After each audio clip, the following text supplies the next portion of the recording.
The, the idea of childhood obesity covers so many areas.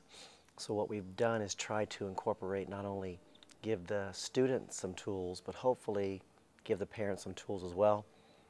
One of our things we do with the kids is when they first come in every year, we assess them. And we assess them in the 5 areas: strength, agility, flexibility, and endurance. That's only 4 areas of fitness, but we test the strength area twice with sit-ups and pull-ups.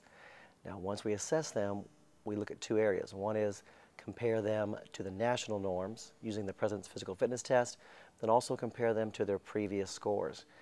I start keeping scores with them around 1st grade, and at that time we're able to look and go, are they improving? And that's our biggest goal, is that each kid in their areas are showing improvement.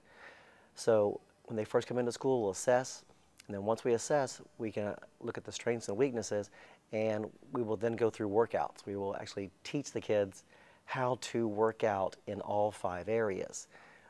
This takes about a month of this, between fitness testing and then going through the workouts.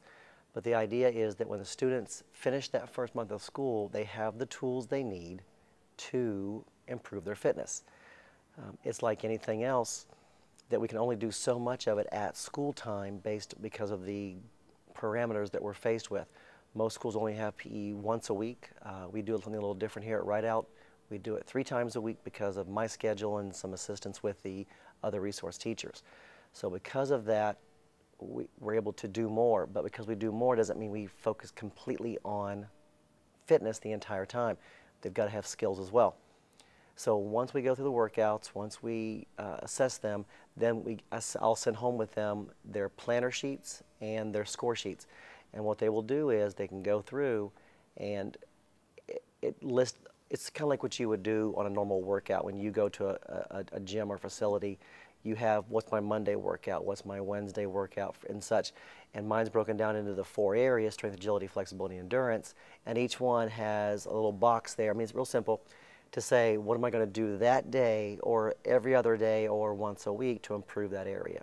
So when it's all said and done, it ends up, we prepare them, and then it goes home. On the website as well, my website, they can go and look at the different, there's different websites for fitness, and there's also my sheets that I give them as well. And the idea is for parents to get involved. If a parent will get involved, the students really will improve that fitness. So that's our baseline right there. It's really a catch-22. We know that students who are healthier and more fit do better on the test. But because there's so much emphasis put on the test, they have taken away less and less recess and less PE throughout their career. So what you find is, in elementary, when I see they have the students for 7 years, K through 6 or K through 5, and they will set habits then. But that's also the time which they have the least amount of PE. When they go to junior high, they're required for a year or a year and a half. When they go to high school, only 1 year. So habits are already set from K through 6.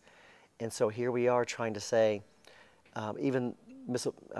Obama, the First Lady, is saying, you know, health, fitness, obesity are, you know, these are major issues that we need to address. At the same time, we're saying there is no time. And it's conflicting to the kids. You know, this is important, but we're not going to give you any time to do it. And so we know what it means, but until we all come together, that our students are given a chance to be academically successful, athletically successful, and artistically successful, to round them out, then, I mean, it really does. It ends up being a difficult time for the kids. No wonder they're stressed out at times. You know, and we do test them fitness-wise. We do encourage, you know, and I do push them, but it's nothing like what it is for the FCAT and for the standardized testing. So.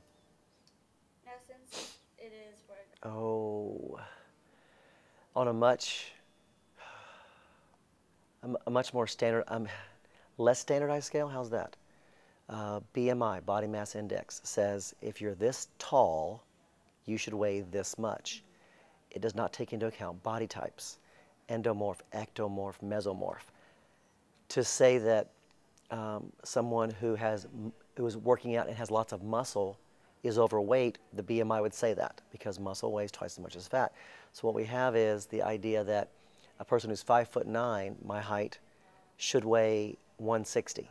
Well, if I weigh 175 because I work out and have quite a bit of muscle, the doctor says I need to lose weight because I'm overweight. The two don't coincide. It should be some sort of fitness assessment. Can a power lifter who carries a lot of weight still be fit? And at times yes, and times no. So the standard is it's too standardized, and it has to be some way, but the BMI is not a good indicator. So they need to give some sort of evaluation, a cardiovascular test, a strength test, some kind of agility, motor control. Those would be a good assessment of, yes, you're in good shape. Maybe you need to gain weight. Maybe you need to work on more your heart, those kind of things. So if you ask any person, friend of yours, friend of mine, why are they working out? The most of the time is they want to look better. If I look better, I feel better. And if I feel better, I'm going to perform in whatever I do, whether it be my job performance, whether it be a weekend warrior. So the kids are no different. The kids assess each other, and we know that social aspect of PE or any kind of performance-based subject is important. When you walk out and the idea is we're going to play a football game, any kind of tagging sport, they immediately go and they size each other up. I'm not as fast. Wait a minute, I can keep up and play, or there's no way I could do this. And at that point, this starts to become a real detriment, as in, if I think that I can't do it, and this is continual, then my thought overwhelms my body, and I can't do it. Even if I'm encouraged then and say, well, look here, I can show you, and they will shut down, and that perpetuates itself. And at a point between probably the age of 8 all the way to 12, they have set a standard for themselves of, I can't do this, and this is not me. Because it's not me, I shouldn't even try. And that goes everything against the idea of fitness. Do we all have to be pro basketball, baseball, football players? No. But we do need to carry a certain level of cardiovascular strength, flexibility to maintain a quality of life. And so then our kids are looking at each other going, I don't look as good as you, I don't go as, and so it affects them. Television, movies, magazines do the same thing. You want real life people. See, the other side of that is, if you put real life people up there that are overweight, then we can't, it's tough to say. We want real people, but we also don't want them to say, it's okay. You need to be aware of your fitness. And so we can't both say, there's a model person, woman, man, and then there's this other person who's a real person, but that person should be aware and go, oh, I need to lose weight, not just because I want to look better, but because of my health reasons. And so, tough call.